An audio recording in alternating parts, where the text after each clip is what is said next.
दोस्तों आज की इस वीडियो में हम हिंदी गद्य के कुछ संक्षिप्त परिचय वाले जीवन परिचय देखने वाले हैं, जो कि हमारे जिसके लेखक भी रहेंगे उसकी रचना भी है और यहाँ पे विधा भी है। तो ये एक एक नंबर में आता है एमसीक्यू। अगर आप यहाँ से कुछ महत्वपूर्ण रचनाएं तैयार कर लेंगे तो चांस बनता है 90% कि आपके पेपर में दिख जाए।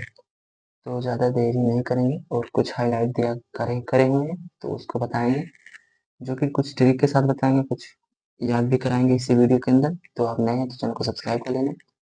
तो देखिए यहाँ पे हजारी प्रसाद द्विवेदी की रचना है अशोक के फूल, जो कि 2018 में आया है। और विधा पूछे तो ये है निबंध, ठीक है। और यहाँ पे दूसरा दूसरा जो है हजारी प्रसाद द्विवेदी का है कुटज, जो कि ये भी निबंध है विधा। और ये हजारी प्रसाद द्विवेदी का बाल भट्ट की आत्मकथा, ये बहुत ज्यादा इंपॉर्टेंट है, जो कि 2025 में भी आया है। 2025 में भी आया और ये उपन्यास है, ये ध्यान रखना, ये आता भी है। देखो यहाँ पे सब नहीं डाला लेकिन ये भी पूछा जाता है। उपन्यास है, विधा आएगा तो ये उपन्यास हो गया। और आएगा रचना क्या है तो बाल भट्ट की आत्मकथा।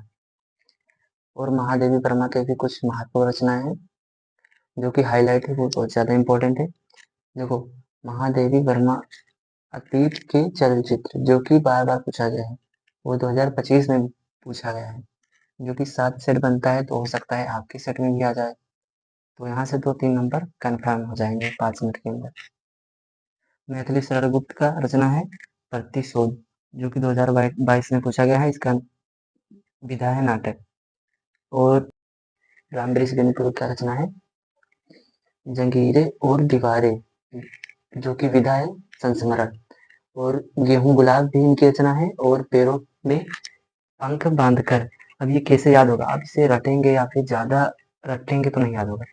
इसे क्या करना है, जब आप सुबह सुबह पढ़ लें, जब सुबह सोकर उठे तो इस समय आप पढ़ लिया कीजिए। केवल 10 मिनट आपको रिवाइज करना है और जब चलते फिरते रहें तो उसे रिवाइज करते रहें तो बहुत जल्दी से याद हो जाएगा। तो इसका जो ये है विधा जो है, ये जंजीरों के दीवारें संस्मरण है और ये निबंध है। गेहूं और गुलाब और पैर में पंख बांधकर, ये यात्रा वर्णन। और धर्मवीर भारती का रचना है जो है गुनाहों का देवता, ये भी 2022, 23 और 2025 में भी आया है। तो इस बार भी आएगा लेकिन एक सेट में आता है, 7 सेट बनते हैं तो एक सेट में पूछा जाता है। हो सकता है आप वाले आपके सेट में आ जाए जो आप पेपर देने जाए। 7 सेट बनता है, तो ये बात ध्यान रखना है। कोई जरूरी नहीं कि आपके पेपर में नहीं, आपके पेपर में आ सकता है और आपके पेपर में नहीं आ सकता है। 7 सेट बनते हैं। दूसरा क्या है, सूरज का सतवा घोड़ा। और ये भी उपन्यास है, दोनों जो विधा है उपन्यास है, जो कि बहुत बार पूछा गया है। तो मोहन राकेश का देख लेते हैं, लहरों के राजहंस, ये भी बहुत बार पूछा गया है। विधा पूछेगा तो होगा नाटक। और मोहन राकेश का एक है आषाढ़ का एक दिन, ये भी पूछा गया था 2025 में, एक सेट में था। ये विधा है नाटक। और पांडे बेचन शर्मा का, तो उनका है अपनी खबर, ये अगर विधा पूछे तो आत्मकथा। और ये बहुत ज्यादा इंपॉर्टेंट है, हो सकता नहीं है लेकिन आएगा, इतना 100% है। ये वाला हरिवंश राय बच्चन, हरिवंश राय बच्चन का जो है क्या भूलूं क्या याद करूं। और ये दोनों है आत्मकथा। विधा पूछेगा तो आत्मकथा। नीर का निर्माण भी आत्मकथा, नीर का निर्माण भी आत्मकथा है।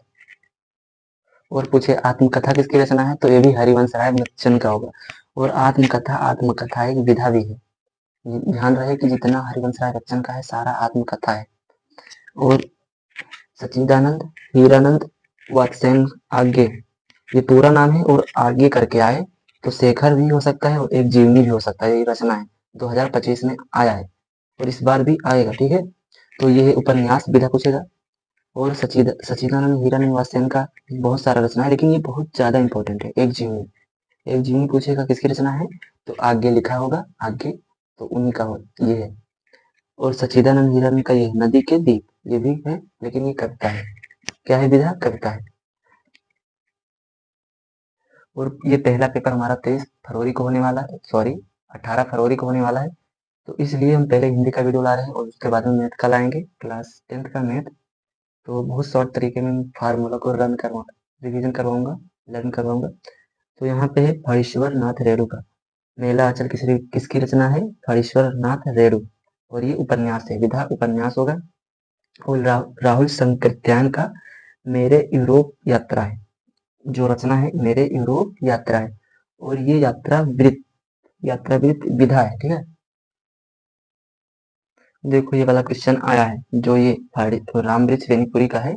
गेहूं और गुलाब किसका निबंध है, किस लेखक का, तो ये आया है 2023 में आया है और 25 में भी आया है, एक सेट में। तो ये वाला याद रहना चाहिए, क्योंकि इस प्रकार से पूछा जाएगा, निम्नलिखित कथन में से कौन सा कथन सही है।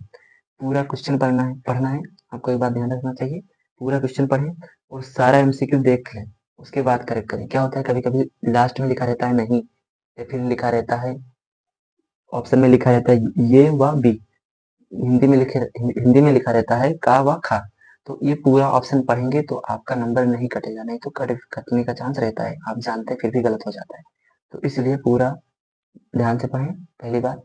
और हम सारे क्लास 10 वालों का वीडियो लाते रहेंगे, जैसे होगा मैथ का हो गया, और आर्ट क्लास पेपर है उसका भी थोड़ा बहुत बता देंगे, उसका ड्राइंग बनवा देंगे। और रहा ये साइंस, तो उसका भी वीडियो लाएंगे, और इंग्लिश का भी। हमारे चैनल को सब्सक्राइब कर लेना।